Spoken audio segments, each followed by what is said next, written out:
नमस्कार, आप देख रहे हैं केबीसी न्यूज़। बिहार सरकार कैबिनेट की आज बैठक हुई और बैठक में 30 एजेंडों पर मुख्यमंत्री ने मुहर लगाया है। और बता दें कि 30 एजेंडों में सबसे महत्वपूर्ण एजेंडा को रखा गया है कि मुख्यमंत्री नीतीश कुमार अब बिहार के युवाओं में 1 करोड़ लोगों को रोज़गार और सरकारी नौकरी देने का वादा किए हैं। क्या कुछ कह रहे हैं ये कैबिनेट बैठक के बाद जो कैबिनेट सचिव हैं एस सिद्धार्थ, पहले आप उनको सुनिए। आज मंत्रिपरिषद ने 30 एजेंडों पर आज निर्णय लिया है। मंत्रिपरिषद ने 30 एजेंडों पर सबसे महत्वपूर्ण एजेंडा है श्रम संसाधन विभाग का। इसमें राज्य सरकार ने यह निर्णय लिया है कि 2025 से 30 तक राज्य सरकार राज्य में 1 करोड़ नौकरियां और रोजगार सृजन के कार्य करेगी। 5 वर्ष 2025 से 30 तक राज्य सरकार बिहार राज्य में 1 करोड़ नौकरी एवं रोजगार सृजन करने का लक्ष्य निर्धारित किया गया है। यह 1 करोड़ नौकरी या रोजगार दोनों मिला के हैं 1 करोड़।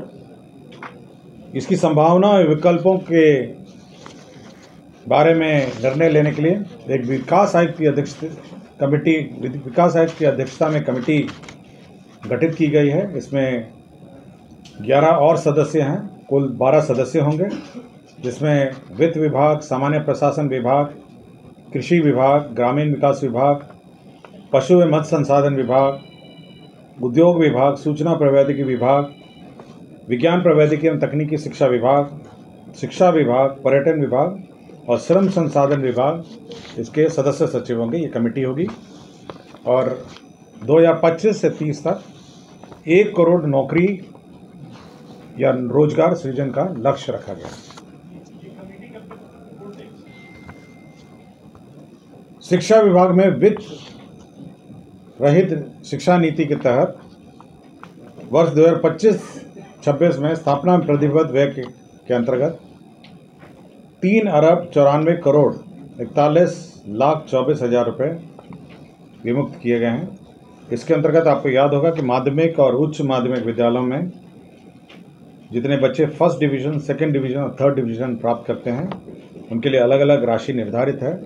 उसके आलोक में उनको जो सहायक अनुदान राशि है विभिन्न विद्यालयों को मिलती है, माध्यमिक एवं उच्च माध्यमिक विद्यालय, और इसके तहत 3,94,41,24,000 रुपये विमुक्त किए। इस विद्यालय समय पर यूटिलाइजेशन नहीं भेजते, इसके वजह से भी रुक जाते। ऊर्जा विभाग बिहार पंप भंडारण परियोजना प्रोत्साहन नीति 2025 इसके प्रारूप की स्वीकृति दी गई है।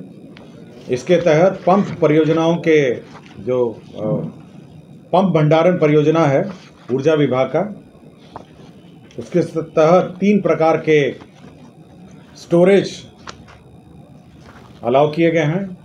इसमें करीब 1 लाख करोड़ इन्वेस्टमेंट की संभावनाएं हैं। ये पॉलिसी है जिसमें प्राइवेट सेक्टर इन्वेस्ट करेगा और बिहार पंप भंडारण परियोजना प्रोत्साहन नीति 2025 की स्वीकृति दी गई है। नगर विकास एवं आवास विभाग का एक प्रस्ताव था जिसमें पटना रेल परियोजना को तुरंत चालू करने के लिए प्रायोरिटी कॉरिडोर 2 के 2 वर्ष 8 महीने अर्थात अगस्त 2025 से मार्च 2028 तक की अवधि के लिए रख रखाव की सेवा 179 करोड़ 37 लाख रुपए नामांकन के आधार पर दिल्ली मेट्रो कॉरपोरेशन को दिया गया है। और साथ ही साथ 3 कार सिंगल ट्रेन सेट को किराए पर लेने के लिए 3 वर्ष के लिए 21 करोड़ 15,44,646 रुपये लिए गए हैं। तो जो प्रायोरिटी कॉरिडोर है उसको संचालन, उसका रख रखाव के लिए राशि दी गई है 179 करोड़। और साथ ही साथ जो पहली गाड़ियां हैं मेट्रो रेल की 3 कार सिंगल ट्रेन सेट का किराया है, उसकी भी स्वीकृति करीब 21 करोड़ 15 लाख रुपए स्वीकृत किए गए हैं।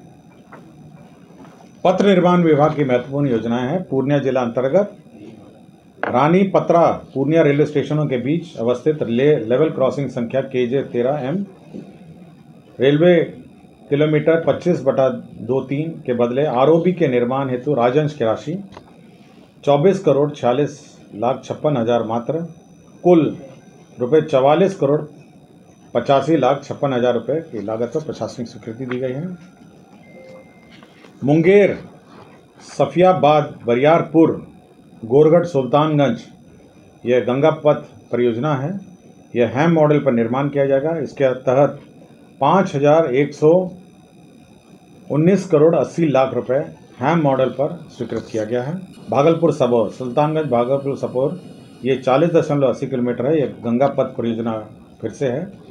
यह भी हैम मॉडल पर स्वीकृत किया गया है और इसकी कुल लागत है 4,849 करोड़। आपको जानकारी होगा कि पीपीपी मोड पर बख्तियारपुर ताजपुर जोड़ने के लिए गंगा नदी पर निर्माणाधीन 4 लेन पुल एवं 4 लेन पहुंच पथ का निर्माण किया जा रहा है। इसका एस्टिमेट पुनः दूसरी बार रिवाइज किया गया है। अब यह 3,923 करोड़ रुपए लागत का यह रोड कम ब्रिज होगा। यह बख्तियारपुर ताजपुर का गंगा नदी पर निर्माणाधीन 4 लेन पुल। श्रम संसाधन विभाग में ही नए औद्योगिक प्रशिक्षण संस्थाओं की स्थापना अंतर्गत संचालित 81 औद्योगिक प्रशिक्षण संस्था एवं नया महिला औद्योगिक प्रशिक्षण संस्थाओं की स्थापना के लिए 3,875 पद सहित स्थापना एवं अन्य प्रतिबद्ध व्यय में हस्तांतरण करने का प्रस्ताव किया गया है। इसमें सृजित 855 पद सहित कुल 112 औद्योगिक प्रशिक्षण संस्थाओं को 3,875 पद सहित स्थापना एवं प्रतिबद्ध व्यय में स्थानांतरण किया गया है। वाणिज्य कर विभाग में बिहार मूल्यवर्धन कर अधिनियम 2005 एवं राज्य माल एवं सेवा कर अधिनियम 2017 के अधीन निबंधित नॉन कॉर्पोरेट श्रेणी के करदाताओं की दुर्घटना से मृत्यु होने की स्थिति में उनके कानूनी आश्रितों को 5 लाख रुपए अनुदान की राशि दिए जाने का एक नया स्कीम चालू किया गया है, जिसका नाम है बिहार व्यवसाय दुर्घटना मृत्यु अनुदान योजना 2025। राज्य में जो सीडीजी इकाई हैं और सीएनजी इकाइयाँ पीएनजी की घरेलू एवं वाणिज्यिक बिक्री के मामले हैं, इसमें जो टैक्स रेट्स हैं, जो कस्टमर को यदि आप सीधा सप्लाई करेंगे तो 12.50 टैक्स रेट है और अन्यथा यदि कोई औद्योगिक इकाई को इंडस्ट्रियल कनेक्शन के माध्यम से दिया जा रहा है पीएनजी तो 5% टैक्स है। तो टैक्स रेट में घटाया गया है। विज्ञान एवं प्रौद्योगिकी विभाग में ही 7 निश्चय कार्यक्रम के तहत विज्ञान एवं तकनीकी शिक्षा के अंतर्गत द्वारा संचालित 46 राजकीय पॉलिटेक्निक संस्थाओं के कर्मशाला प्रयोगशाला की आवश्यकता हेतु 80 करोड़ रुपए मात्र प्रशासनिक स्वीकृति दी गई है। इसी के तहत 38 राजकीय अभियंत्रण महाविद्यालय में 90 करोड़ रुपए कर्मशाला प्रयोगशाला आवश्यकता आधारित मशीन उपकरण उपस्कर एवं कंप्यूटर आदि के लिए स्वीकृत किया गया है। जल संसाधन विभाग का प्रस्ताव था पश्चिम कोसी नहर परियोजना के विस्तारीकरण नवीकरण एवं आधुनिकीकरण कार्य। इसकी प्राकृत राशि 7,832 करोड़ की प्रशासनिक स्वीकृति दी गई। 7,832 करोड़ स्वीकृति दी गई है। नगर विकास एवं आवास विभाग में केंद्र प्रायोजित अटल नवीकरण एवं शहरी परिवर्तन योजना के अंतर्गत दानापुर जलापूर्ति योजना परियोजना की स्वीकृति दी गई है। इसमें 99 करोड़ 9,63,992 रुपये व्यय होंगे। भारत निर्वाचन आयोग, आपको ये जानकारी होगा, जो विशेष गहन पुनरीक्षण कार्य किया जा रहा है, इसके तहत बीएलओ और बीएलओ सुपरवाइज़र का जो मानदेय है वो अब सुपरवाइज़रों को उनके वार्षिक मानदेय के अतिरिक्त प्रत्येक को एक मुश्त 6,000 रुपये के दर से भुगतान हेतु 51 करोड़ 68,40,000 रुपये व्यय किए जाएंगे। इसमें गृह विभाग में आपको याद होगा पुलिस में बम निरोधक दस्ता के कर्मी हैं जो बम डिस्पोजल स्क्वाड हैं, उनका मूल वेतन का 30% प्रतिमाह जोखिम भत्ता के रूप में दिया जाएगा और ये अधिकतम 25,000 होगा।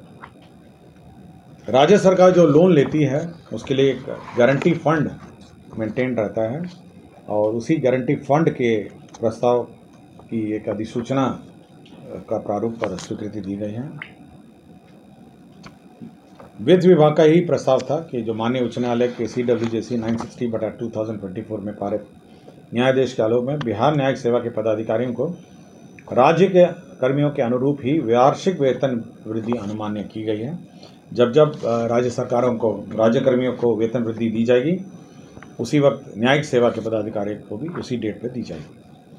गन्ना उद्योग विभाग का ईक सेवा भर्ती एवं सेवा शर्त नियमावली संशोधन नियमावली स्वीकृत किया गया है। तो आपने सुना जिस तरह से सिद्धार्थ बता रहे थे कि बिहार सरकार ने कैबिनेट की बैठक करके बिहार के युवाओं और बिहार के जनताओं के लिए एक नए से अवसर खोल दिए हैं। और साथ ही साथ बता दें कि चाहे वो स्वास्थ्य विभाग हो, ग्रामीण विकास हो, पथ निर्माण विभाग हो, तमाम ऐसे विभाग हैं जिसमें एजेंडा पर मुहर लगा है और उनमें कार्य होगा।